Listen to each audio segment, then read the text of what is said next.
Oye, país, buenas noches, oye, país, yo soy Rudy González, gracias por su compañía en esta hora, como cada noche, aquí para pasar revista junto con ustedes de los temas noticiosos que han ocurrido en el país y en el resto del mundo. 72 casos nuevos reportados de coronavirus en las últimas 24 horas, indica que vamos eh, con mucho control. De estos cero defunciones en las últimas 24 horas, pero yo diría que en las últimas 24 horas no. Es casi en las últimas 2 semanas que no se han producido defunciones a consecuencia directa del coronavirus, según los informes del Ministerio de Salud Pública. Interesante que de estos 72 casos que se reportan infectados en las últimas 24 horas, 27 pertenecen a Santiago, 16 a la provincia de Santo Domingo y apenas 12 en el Distrito Nacional. Si sumamos los 12 del Gran Santo Domingo y los 12 del Distrito Nacional y los 16 del Gran Santo Domingo, nos da 28 casos en todo lo que es el Gran Santo Domingo. 27 casos en Santiago y 4 casos en San Cristóbal. O sea, la reducción, hay muchas de las provincias, la generalidad de las provincias, donde no se han registrado nuevos casos de infección, lo que indica que el coronavirus sigue bajo control. Yo sigo usando mi mascarilla. Le sugiero a muchas personas, y veo muchas personas todos los días con su mascarilla, guardando el distanciamiento, manteniendo ciertos controles de medidas de prevención que nunca serán malas. Eso no le va a hacer efecto dañino, al contrario, puede resultar en positivo para el cuidado de su salud.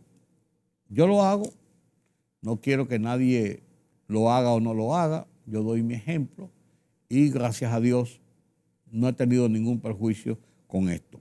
Y hablando del tema de las vacunas, ahí se está anunciando de que se van a vencer, déjame ver qué cantidad fue que vi aquí, se vence otro lote de vacunas, 700,000 dosis esta vez.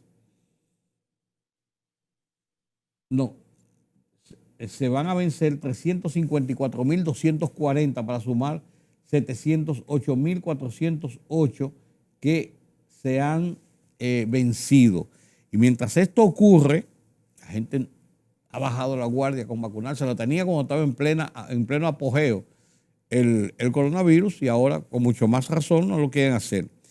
Pero en este sentido, el presidente dijo: no podemos aceptar lo que pretende AstraZeneca, de que nosotros le paguemos las vacunas que ellos no nos proporcionaron y que ahora, cuando ya la presión y la necesidad de vacunas ha bajado a un mínimo, por así decirlo, ellos quieran enviarnos el lote que nos vendieron para entrega en enero y febrero del 2021, del año pasado.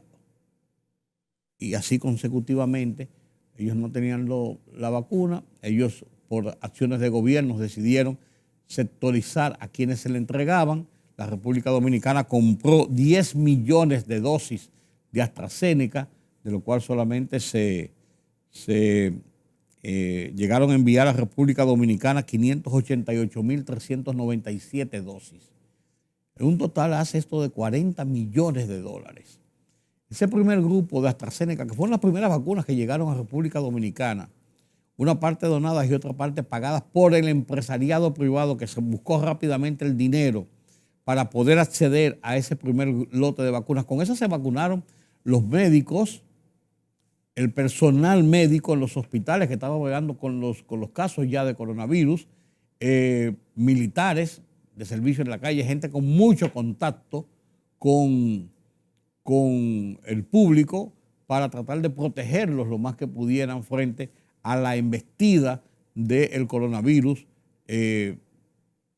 Comenzando el año pasado, el 2021, veníamos del 2020 con una embestida brutal y cuando comenzaron a aplicarse las vacunas en el mes de febrero del año pasado, las AstraZeneca fueron las primeras que llegaron, pero después ellos adoptaron la política de gobierno de que no se dieran vacunas a nadie que no fuera primero para vacunar a la gente de donde se producían las vacunas Y eso causó que la República Dominicana buscara otros mercados y se fue a la Sinovac en China cuando mucha gente no confiaba en la Sinovac. Ah, no, porque eso es chino, porque la dosis es menor y trataban de denigrar. Fueron las vacunas que entraron a República Dominicana y con la que la gran cantidad, la mayor proporción de dominicanos en edad de 18 años hacia arriba se vacunó o nos vacunamos fue precisamente con la Sinovac China y nos aplicamos una dosis y otra dosis. Yo me vacuné el 3 de marzo del año pasado, cuando comenzó la vacunación. Y la segunda dosis nos la pusimos, digo nos la pusimos porque la primera y la segunda fui con mi amigo, ido a destiempo y que Dios lo tenga en la gloria, Orlando Gil, para ponernos las vacunas. Y lo hicimos la segunda dosis el 29 de marzo. Así fue. Así fue, de los primeros que comenzamos cuando comenzaron por edad a poner las vacunas, fuimos de los primeros. Y eran Sinovac, no nos causó ningún problema. Al contrario, nos protegió, quizás que no nos protegiera con la última Coca-Cola del desierto, con la Pfizer, con la Moderna, con la Sputnik, con la que usted quiera. Esa nos protegió y salvó muchas vidas y salvó mucha gente de que fuera a los hospitales y salvó mucha gente de que sufriera un contagio con situaciones difíciles e incómodas. Entonces la Sinovac funcionó. Después comenzó a llegar la Pfizer y se utilizó la Pfizer principalmente para los menores de 12 a 18 años y para la tercera dosis, principalmente para la tercera dosis de lo que se habían puesto dos ya. Entonces ahora AstraZeneca vino con la sonrisita. Ahora ahí están las vacunas que nosotros le vendimos el año pasado. Están ahí, se las vamos a mandar 40 millones de dólares. No, el presidente Luis Abinader dijo que bajo ninguna circunstancia, que si hay que ir a un arbitraje, va a someter a un arbitraje internacional a AstraZeneca, porque ese dinero la República Dominicana no va a pagarlo. Y mira, es una de las pocas veces que es el gobierno, que es el país, quien acude o acudiría a una demanda en arbitraje internacional, porque generalmente es al gobierno, al país, a quien someten en los tribunales internacionales en un arbitraje porque ha incumplido alguna parte de algún contrato con alguna empresa extranjera y cuyos referentes jurídicos para dirimir cualquier conflicto están radicados en el exterior y ahí se va al arbitraje internacional. Esta es una de las pocas veces y el presidente lo ha anunciado y lo ha dicho. No vamos a pagar eso, no, lo dijo bien claro, no podemos aceptar bajo ninguna circunstancia el cobro que nos quiere hacer, lo que quiere indicar AstraZeneca de que nosotros paguemos 40 millones de dólares por esas vacunas que ya están fuera de tiempo y que nosotros ya no requerimos y que tuvimos que acceder a otros mercados. Y yo creo que en eso el gobierno tiene toda la razón y la firmeza con que el presidente Luis Abinader lo dijo en una conferencia de prensa, en una declaración, en una entrevista con la cadena de Sol de la Mañana, este lunes, mientras se inauguraba el bulevar el corredor de autobuses de la Charles de Gaulle, con la firmeza que lo dijo, yo creo que debe ganar y concitar el apoyo del país. Porque en este caso el gobierno no quiere ser malapaga. En este caso el gobierno no quiere incumplir un compromiso. El gobierno está haciendo uso de su derecho y de reclamo y de garantía de que los dineros del país, porque el gobierno no tiene dinero de él, son dineros de los impuestos nuestros, es un dinero de la nación, es un dinero del Estado. Ese dinero no es para regalárselo a nadie. Ah, bueno, ellos quieren, bueno, pues está bien, como son una compañía inglesa, nosotros no queremos lío con esas compañías, no. AstraZeneca incumplió, AstraZeneca que coja sus 10 millones de vacunas que tiene pendiente por ahí, vaya a buscar otros mercados. El de República Dominicana ya pasó el tiempo de esa negociación y ellos incumplieron. Esa es la tónica, ellos incumplieron. La Procuradora General de la República, doña Miriam Germán, en una rendición de cuentas de su gestión, habló sobre el tema de la independencia de la Procuraduría, de la independencia de la justicia en sentido general, pero básicamente de la Procuraduría General de la República. Y en cierto modo se mostró partidaria o favorable a que haya una reforma constitucional para que se consigne en la Constitución esta independencia del Poder Judicial. Y yo digo, y reitero lo que he dicho, yo creo que la mejor demostración de independencia que se debe dar en una sociedad, en este caso la dominicana, del Poder Judicial, de la Procuraduría General de la República, es la que se ha dado en los últimos tiempos, aquí en este último casi 2 años en República Dominicana, donde la Procuradora, la Procuraduría ha actuado de forma independiente, distante de cualquier orden o dirección o ordenanza del Poder Ejecutivo, y donde el Poder Ejecutivo no ha interferido dictándole líneas ni órdenes a la Procuraduría General de la República, a la Procuradora, que es su ministro de Justicia, para que tome tal o cual decisión en favor o en contra de alguna situación o de alguna persona o de alguna empresa o de alguna situación que esté en discusión. O sea, yo creo que esa es la mejor demostración de la independencia, porque yo sostengo y digo, en un régimen presidencialista como el de la República Dominicana, donde el presidente de la República se constituye per se en un hombre de mucho poder, aunque esté consignado en la Constitución que tiene un poder independiente, una persona designada por otra vía que no sea por un decreto presidencial, no es verdad que la influencia de un presidente de la República, cuando quiere dirigir una situación hacia un destino, en favor o en contra de alguna situación, se le resiste. Es muy difícil. Yo creo que donde está eso es precisamente en el grado de respeto e independencia que el presidente de turno, sea cual sea, establezca en su relación con el Ministerio Público, en este caso con el Procurador General de la República y la Procuraduría en sí. E igual forma de que haya una persona en la posición de procurador o de procuradora en este caso, que sepa cuál es su rol de independencia de aplicación de la justicia, de manejar los temas de justicia, los temas de represión del Estado, que es una de las funciones que cumple la Procuraduría General de la República, que cumplen los fiscales como entes acusadores, la parte represiva de la justicia. Entonces, yo creo que las figuras que dirigen ambos estamentos del Estado dominicano, entonces reside el que haya una independencia o no haya una independencia, no necesariamente porque esté consignado en un artículo, en un capítulo de la Constitución de la República. Ese es mi parecer. Que si está consignado y está constitucionalizado, no veo por qué no sería mejor. Todo va a depender de la residumbre que tenga el que detenta el Poder Ejecutivo y el que detenta el cargo de Procurador General de la República en cuanto a sus grados de independencia y de acción en cada una de las áreas que están delimitadas para su ejercicio como presidente o como procurador. Ahí está claro la situación. Otro tema que se ha producido en esta semana es la inauguración de los corredores o del corredor de autobuses de la Charles de Gaulle. Y yo le voy a decir lo siguiente, señor. Yo creo que los corredores tienen un sentido. Yo creo que la colectivización gradual del sistema de transporte público es importante en la República Dominicana. Es importante porque hay que descharratizar las calles, las avenidas del país, de la capital principalmente.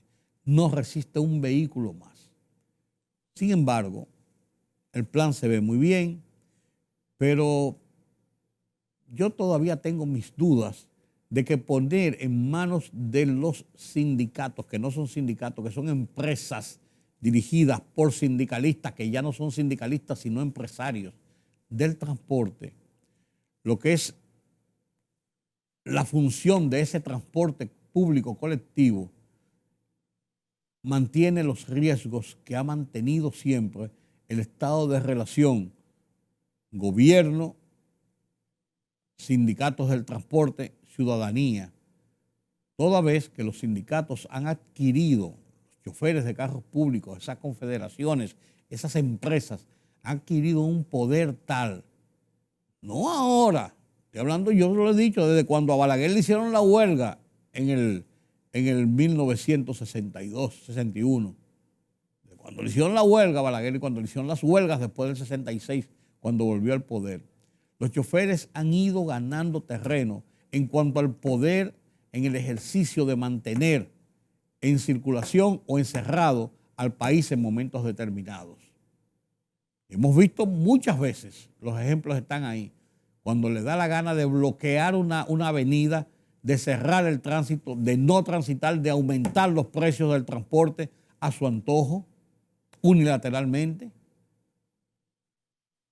de acortar rutas, de violentar todas las leyes de tránsito del país sin uso de cinturón, hablando por el celular, con 25 personas dentro de un carro, sin ningún tipo de condiciones, carros que no tienen ningún tipo de revisión de seguridad, andan con 3 colores en las puertas diferentes, sin luces, sin frenos, de todo se ve. Pero no hay quien le meta el pico porque le tienen miedo a los choferes. Entonces, poner en manos de ellos la colectivización total, que ellos tengan todo su control, me parece un juego de ruleta rusa. Pero además me pregunto, ¿a dónde están yendo a parar esos vehículos de transporte público que están siendo sacados de las calles para ser sustituidos por los autobuses en los corredores? Yo oí a Cambita, a Culinario, diciendo, no, están ahí, se están quedando ahí para ver cuándo comenzamos el proceso de destruirlos. Eso quiero verlo yo, quisiera verlo yo. No estoy convencido de eso.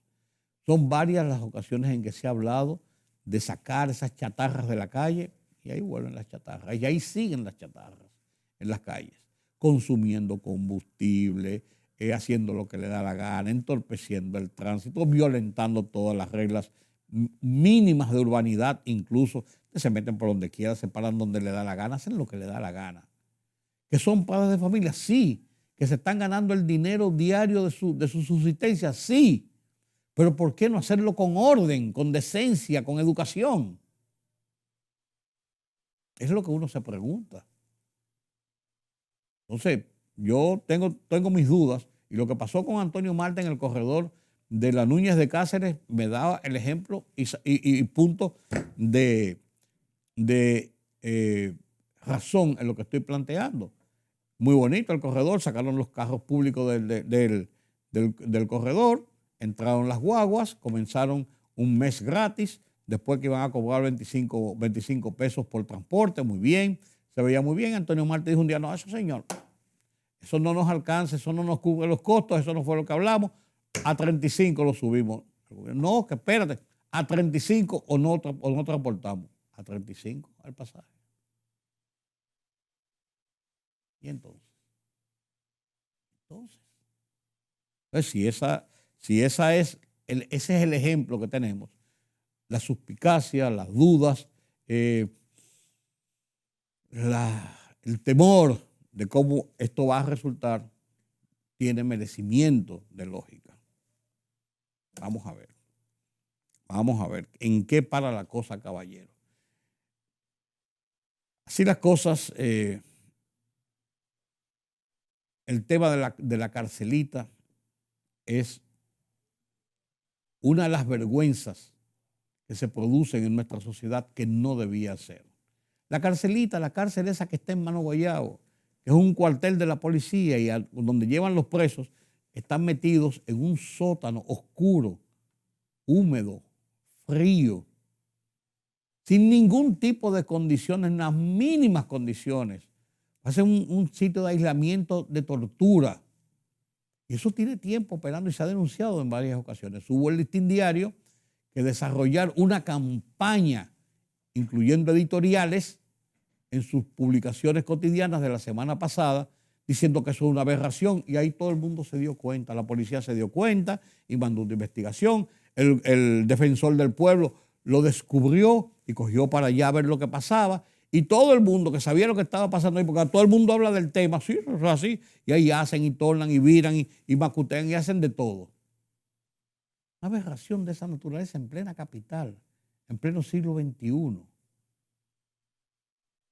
Un centro de reclusión para personas que han sido arrestados por presunción de cualquier delito, por acusación de cualquier delito, sin que sean condenados y aunque lo fueran, en condiciones infrahumanas de esa naturaleza. Evidentemente, con signos de procurar tortura para doblarle el pulso a cualquier persona. Esas aberraciones no debían existir en República Dominicana a esta altura del juego, donde hay tantos medios de comunicación y donde hay tantos grupos y tantas personas que todos los días se la pasan hablando vacuencia en esas redes sociales, insultando y hablando, y las cosas que son realmente, que merecen ser denunciadas y que merecen ser escritas y dichas, se las tragan porque no le dan la importancia que para sus intereses tienen. Hasta el día en que un amigo, en que un familiar, en que alguien sufre los rigores de situaciones de esa naturaleza. Y eso es penoso. Por lo menos la denuncia del Listín Diario ha movido. Ahora todo el mundo está ahí, está buscando cámaras, está buscando prensa, cómo va a ser esto y cómo va a ser esto. Los derechos humanos, el defensor del pueblo, la policía, los fiscales. Todo el mundo se dio cuenta ahora en una situación que tiene muchísimo tiempo ahí, que se ha denunciado en otras ocasiones. Pero que a nadie le importó, porque ahora todo el mundo quiere ser parte del figureo del momento. Por lo menos que lo resuelvan. Permítame la pausa.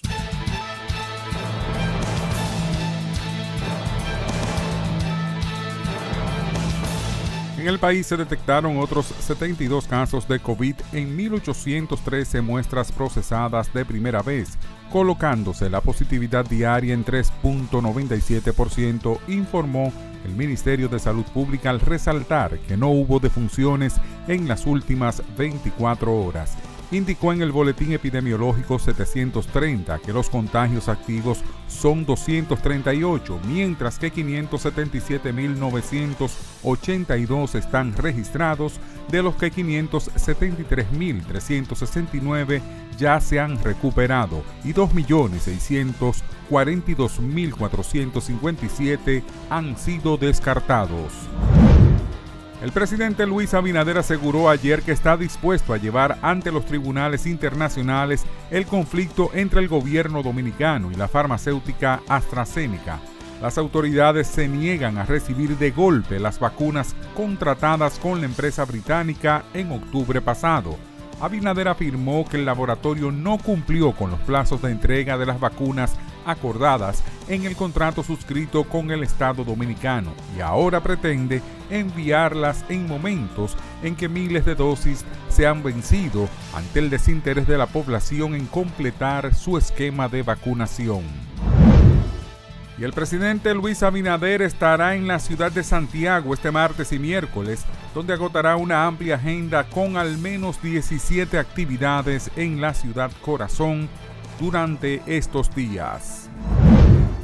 El vocero de la presidencia, Homero Figueroa, reveló que las instituciones nacionales involucradas en el proceso de investigación del megayate Flying Fox sometieron al Ministerio Público los resultados de la requisa realizada a dicha embarcación que está anclada en el puerto Don Diego de Sanssouci. Figueroa sostuvo que el yate está detenido porque se está haciendo la investigación y llamó a esperar los resultados de la misma.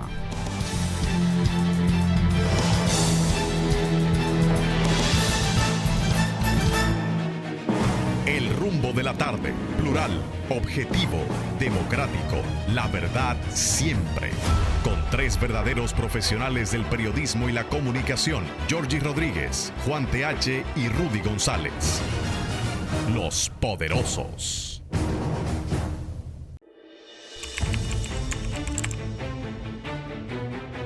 periodismo de investigación, columnas, opinión, análisis, reportajes de fondo.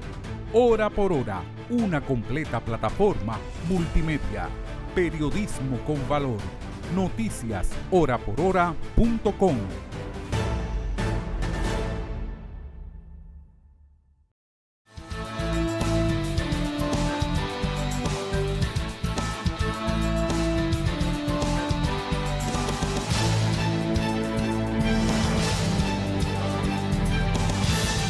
Unas declaraciones este lunes en la noche, el presidente Luis Abinader dijo que se sentía satisfecho del crecimiento de las exportaciones dominicanas, de cómo se ha consolidado este sector. Y hablaba de 12.000 millones de dólares que aportaron las exportaciones a las divisas, al ingreso de divisas en el país.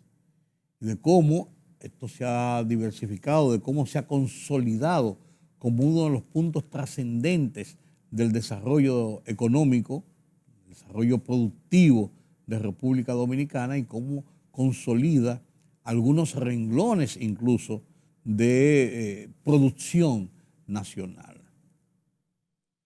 Este es un buen tema con el que yo quisiera comenzar nuestro conversatorio de esta noche, nuestro conversatorio regular semanal con Carlos Cuello. Buenas noches, Carlos. Buenas noches, don Rudy.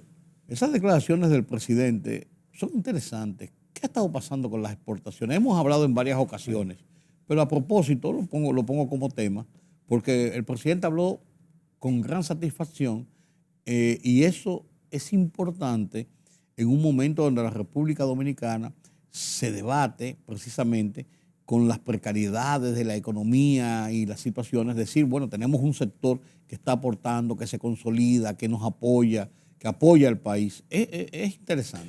Más importante porque es en una coyuntura en la cual la economía dominicana, creo que por segunda vez en este siglo, reporta un fortalecimiento de su moneda. O sea, el peso dominicano se ha estado fortaleciendo y de hecho no está creando problemas. Yo nunca pensé que algún día en la vida, salvo la coyuntura del 2003, pero es una coyuntura especial en el 2003. Que todavía no ha llegado a donde llegó en aquella ocasión. Por lo del 2003 fue especial porque fue por una situación, y esa situación volvió a la normalidad, por así decirlo. Claro, pero en una coyuntura como esta, donde evidentemente que no se puede lograr el fortalecimiento de una moneda si no se obtiene una buena generación de divisas y una buena acumulación de reservas por parte del Banco Central. Ambas cosas a la vez en este caso, ¿no? Porque el año pasado el país recibió más de 34.000 millones de dólares en divisas. Eso supera el 2019 y ni hablar de 2020, ¿no? Y como crece, yo creo que muchos años. Claro. Bueno, y en este caso las exportaciones son el principal renglón de generación de divisas de la economía dominicana.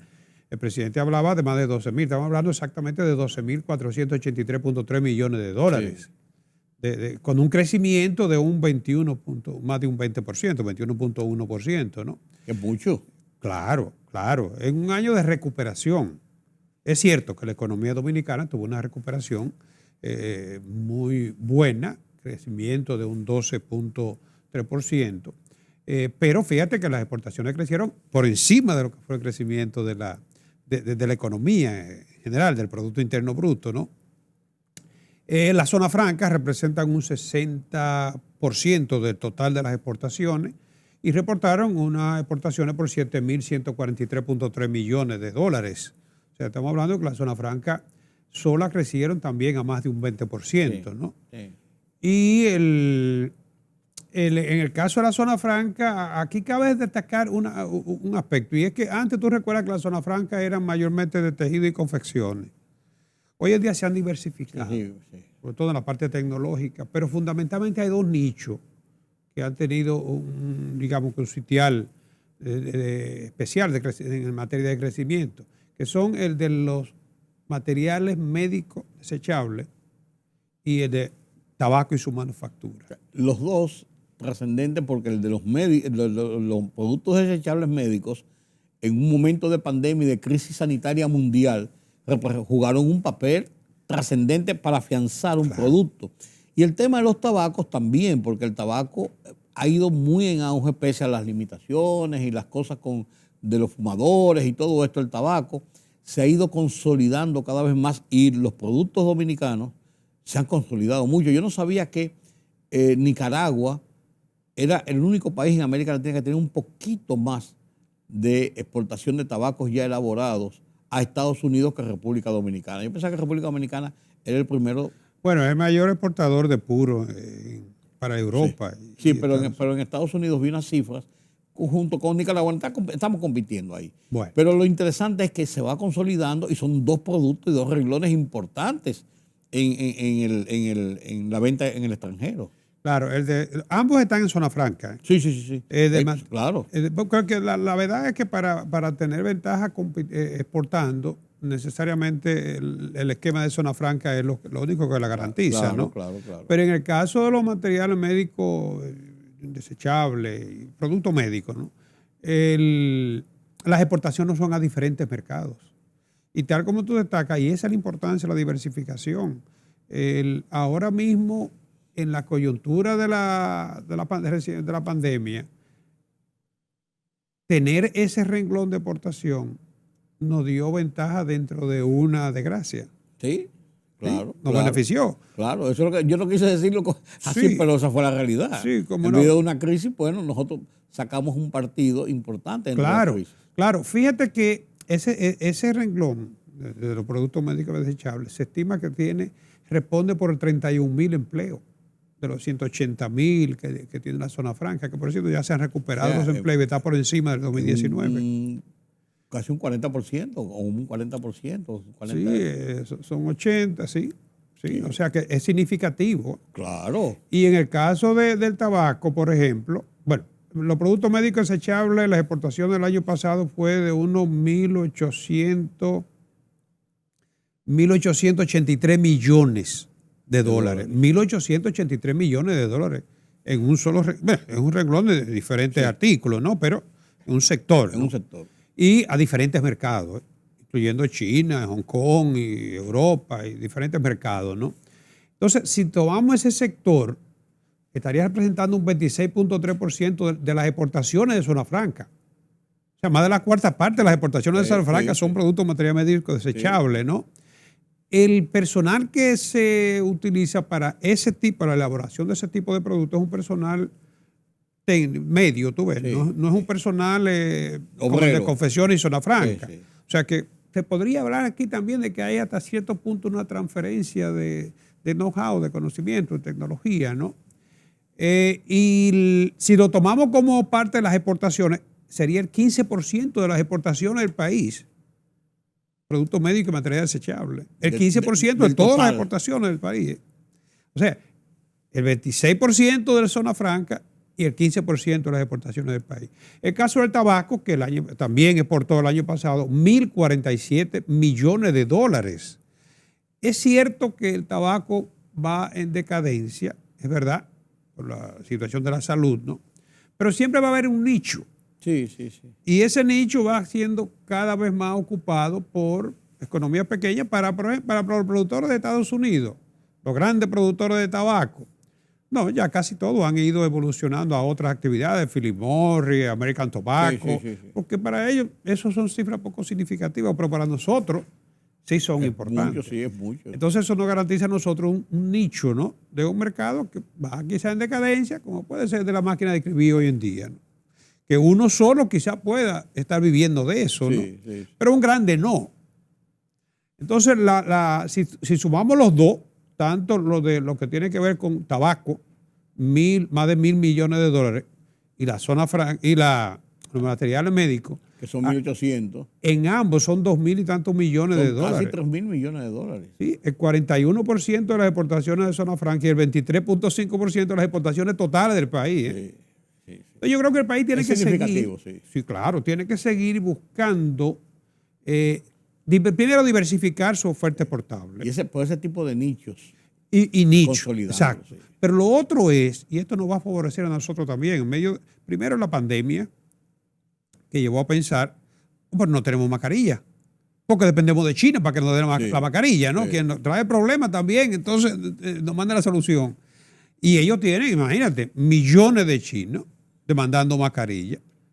no van a poder suplir el mundo entero de mascarilla. No. Entonces, la pandemia dejó en evidencia muchas debilidades, ¿no? Yo creo que ya con la pandemia y la guerra de Rusia-Ucrania, se le está dando el tiro de gracia a la globalización, a la apertura de los mercados, a la deslocalización de los procesos, porque ahora mismo la gran preocupación, sobre todo con la guerra de Rusia y Ucrania, es la dependencia. Ha salido a flote otra vez el tema de la dependencia. Claro. Porque ya nadie va a querer, después de esto, nadie va a querer depender, aunque sea más barato de otro. Claro. Por eso yo insisto, yo lo planteamos los otros días, en la necesidad de preservar nuestros productores. Porque si bien es cierto que algunas importaciones podrían salir a un precio menor, Claro. pero cuando se pone, digamos, difícil la oferta, o algunos países, como lo está haciendo Rusia ahora, frenan las exportaciones, entonces ahí quedamos desabastecidos. De manera Mira que en la pandemia, y tú lo ponderabas mucho, en la pandemia nosotros tuvimos la virtud de que nunca quedamos desabastecidos. Nunca hubo escasez. Al revés, hubo excedente. Claro. Porque al no venir el turismo. Claro, pues fue un gran logro porque teníamos una base de producción que estaba dentro de nuestras expectativas que no se dio. Sí, nosotros definitivamente no hemos tenido escasez en medio de todo. Alza de precios sí, pero escasez no. Escasez no. No hay nunca ningún producto. Y eso en gran medida porque la oferta local nunca nos ha faltado. No. Suplió la demanda. Respondió, claro. Entonces, por eso, en una coyuntura como esta, hay que tener mucho cuidado con lo que se hace que pueda perjudicar el aparato productor. En vez de perjudicarlo o ponerlo en riesgo, fortalecerlo. Claro. Y lo otro que el país también yo creo que puede ser beneficiario en medio de toda esta situación es de la cercanía de los mercados, lo que le llaman el nearshoring, o sea, mercados cercanos. ¿Por qué? Porque Estados Unidos y Europa también se han dado cuenta, o esto lo ha llevado a ver la realidad, de que no pueden seguir dependiendo de bloques comerciales que posiblemente se van a declarar, o de más en más van siendo sus rivales. No, y además lo que hicieron los transportistas mundiales, lo manejaron a su antojo. Claro. Hay capacidad para esto, Claro. Contenedores para esto, viajes para tal sitio, o sea, pusieron en jaque en un momento determinado al mundo. Claro, entonces no podemos sorprendernos de que de más en más esa inversión extranjera, sobre todo en el caso de Estados Unidos, que es el país más poderoso en inversión, también mire hacia estos destinos, ¿no? Correcto. Entonces el país podría aprovechar ventajosamente como lo está haciendo. Sí, geopolíticamente nos conviene. Claro. Ahí Es la realidad. Pero mira, el gobierno con todo y todas estas ha fortalecido sus finanzas, Carlos, con todo y esto de la situación incluso de tensión sobre la economía, la inflación, y esto ha fortalecido. Sí, el año pasado en definitiva fue un año de recuperación plena de la economía dominicana. No solamente logró, digamos que recuperar el crecimiento, sino que ese crecimiento compensó lo que el año perdido prácticamente con la pandemia. Fue de las pocas economías en la región que logró un crecimiento significativo con relación al año prepandemia, un 4.7. La economía tuvo mayor recuperación en la región latinoamericana y caribeña, ¿no? Entonces, Finanza ya entrega cifras, antes se tenían cifras preliminares, pero ya Finanza tiene cifras que la ofrecen un documento que está en su página web que se llama Coyuntura Fiscal diciembre 2021. Trimestralmente ellos ofrecen resultados que tienen que enviar al Congreso, ¿no? En este caso se reporta que los ingresos ascendieron a 841.184.7 millones. El año pasado habían sido 632.252.7. O sea, estamos hablando de que los ingresos del gobierno crecieron en un 33%. El año 2021. Importante, una tercera la economía parte. creció a un 12.4%. Sí. Los ingresos a un 33%, ¿no? O sea, que fue un crecimiento muy importante. Fue superior al presupuesto reformulado, que de las pocas veces que se reformula un presupuesto para darle cabida a los incrementos de los ingresos, para reasignar. Cuando al contrario siempre era para tapar los huecos que va dejando los déficits. Claro. Entonces, lo que cualquiera quisiera en una planificación, que los ingresos quedaron cortos, que los gastos sean menores, los ingresos sean por encima. Así es. Entonces, en el caso de la estructura de esos ingresos, el 92% son impuestos, 92% la mayor parte, ¿no? El coeficiente de presión tributaria se logró incrementar a un 15.6%. Creo que es de los más altos que hemos tenido en los últimos tiempos, ¿no? Sí, 15.6% con respecto al Producto Interno Bruto, lo cual, claro, ya te decía que creció por encima de la economía, que fue un 12.3 y un 4.7 con respecto al 2019. La DGI creció un 36% y la DGA un 51%. Uf. Aduana y DGI. Sí, aduana y impuestos. Tesorería bajó porque Tesorería tuvo un rol muy relevante con la pandemia, sobre todo, ¿no? No, pero lo de aduana es impresionante, 51%. Sin lugar a dudas.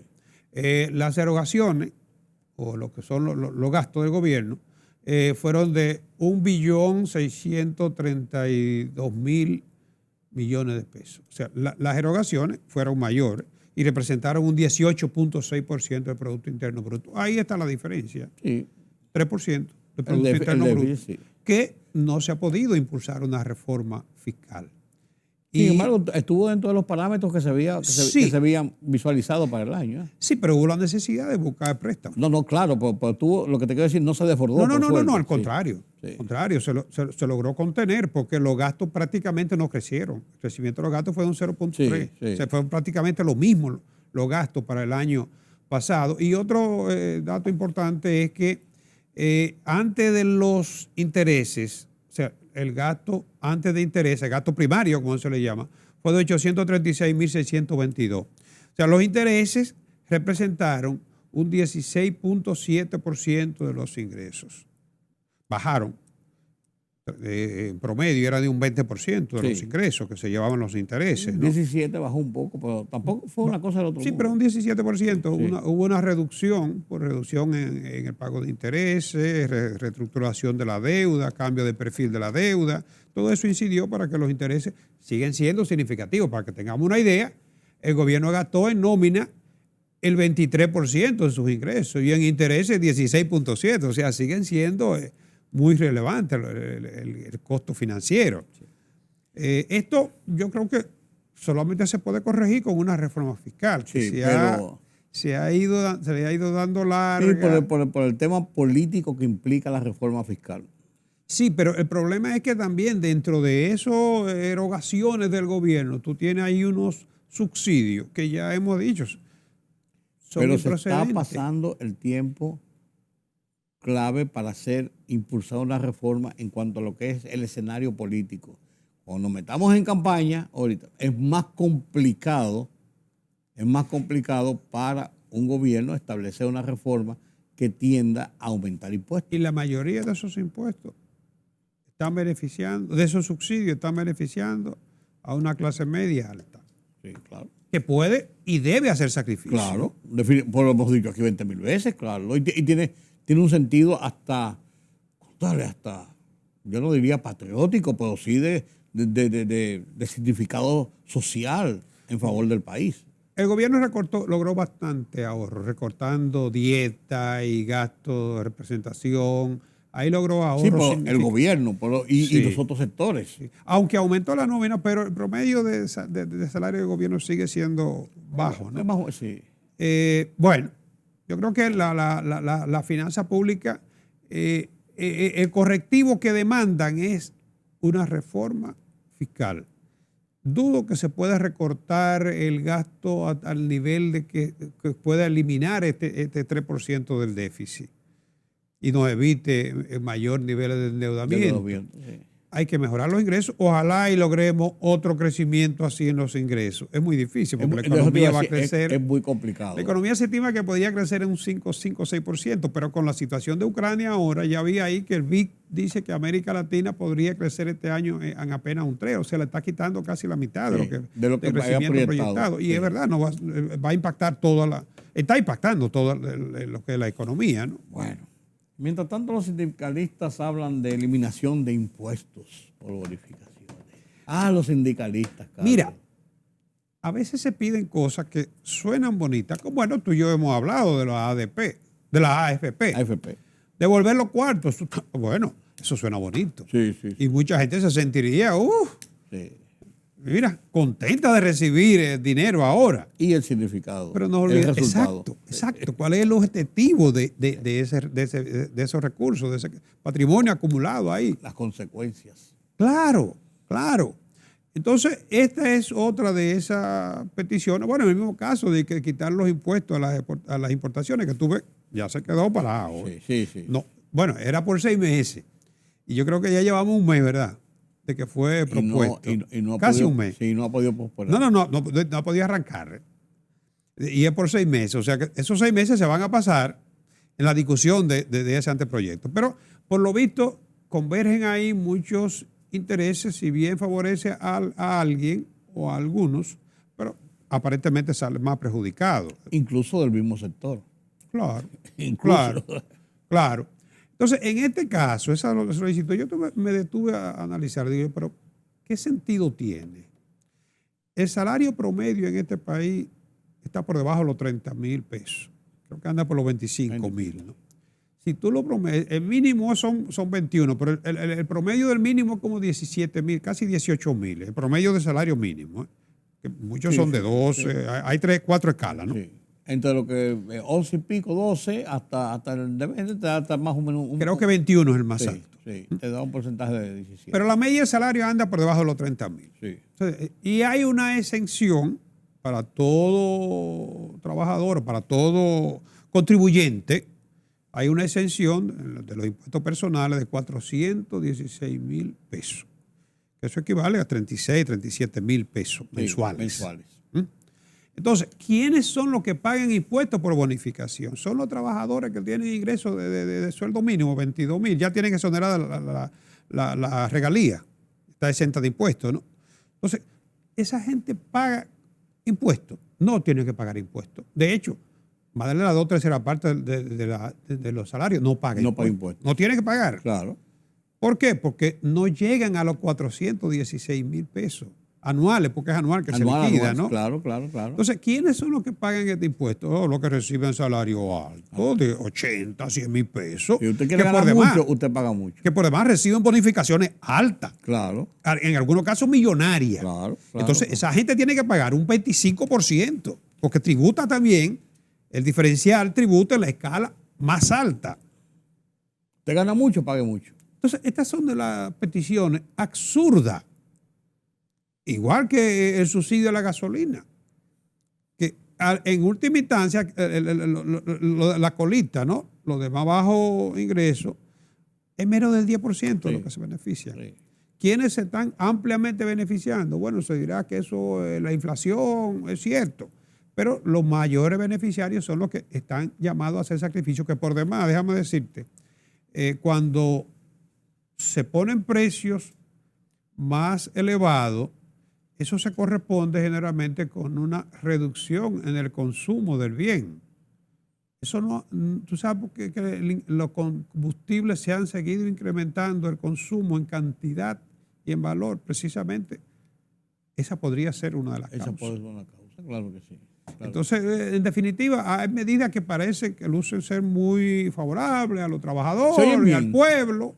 Se oyen bien. Pero no, es preferible que tú le cobres a los que pueden y le des subsidio, como ya lo hemos dicho muchas veces, focalizado a quienes no pueden o a quienes tienen menores ingresos. Porque el tema está con los subsidios es incluso, Carlos, que no se usan para garantizar la operatividad, sino para aumentar los beneficios. Claro. Y cuando lo hacen así, la voracidad y ahí hay productos que es difícil. Acuérdate del gas. Tú no podías diferenciar el gas de los ricos y el gas de los pobres. No, claro. El gas es gas.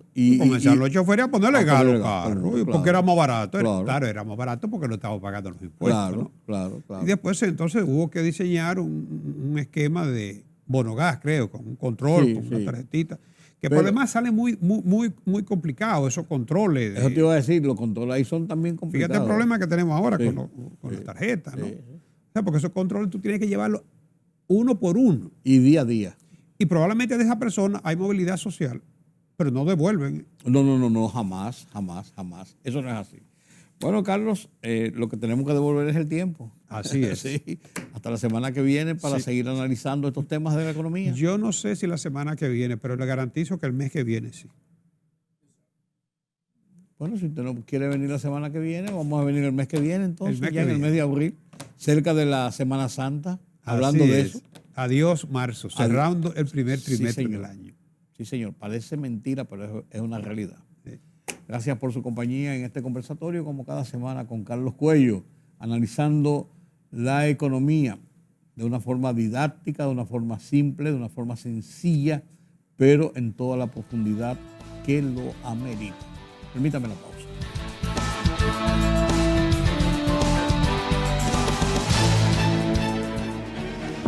El rumbo de la tarde, plural, objetivo, democrático, la verdad siempre.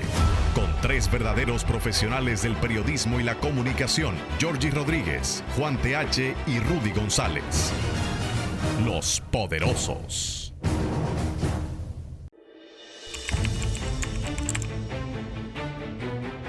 Periodismo de investigación, columnas, opinión, análisis, reportajes de fondo. Hora por hora, una completa plataforma multimedia. Periodismo con valor. Noticias horaporhora.com.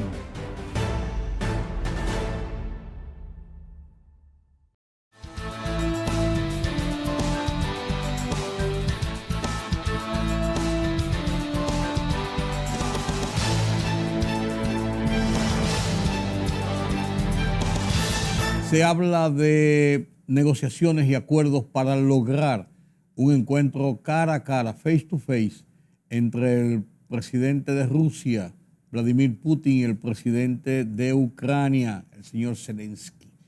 Se estima que una conversación de frente podría ser un paso importante y trascendente para lograr los acuerdos esperados en esta ofensiva rusa sobre Ucrania. De hecho, Rusia anunció que va a bajar la intensidad de los ataques y de las ofensivas bélicas sobre Kiev y algunas otras ciudades para dar mayor respiro a la posibilidad de llegar a acuerdos que, si no ponen fin, por lo menos bajen esta presión de guerra que hay en esa parte de Europa. Mientras tanto, la Corte Suprema de Honduras dio luz verde para que el presidente Orlando Alvarado, el presidente de Honduras, sea extraditado a los Estados Unidos para enfrentar cargos por narcotráfico y lavado de dinero. Estos temas nos los presenta Pedro Vargas en las internacionales desde la redacción central de Oye País.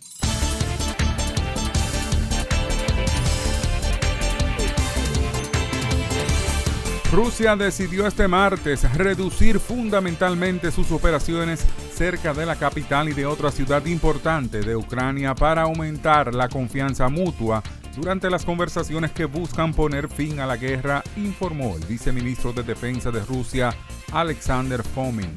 El funcionario explicó que las fuerzas rusas reducirían la actividad militar en dirección a Kiev y Chernigov.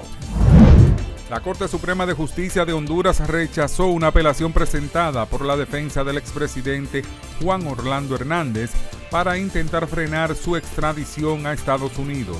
La decisión allana el camino para que sea enviado a ese país, donde enfrenta 3 cargos, 2 por delitos relacionados con el tráfico de drogas y 1 por el uso de armas. El Ministerio Público de Perú ordenó la detención preliminar por 10 días contra 11 personas investigadas por presunta corrupción en el entorno del Ejecutivo, entre ellas el exsecretario de Palacio de Gobierno, Bruno Pacheco, y 2 sobrinos del presidente Pedro Castillo. La mañana de este lunes se reportó una balacera en las inmediaciones del Aeropuerto Internacional de Cancún, según medios del país azteca. De acuerdo con diversos reportes, las detonaciones por armas de fuego se registraron a la altura de la terminal número 3.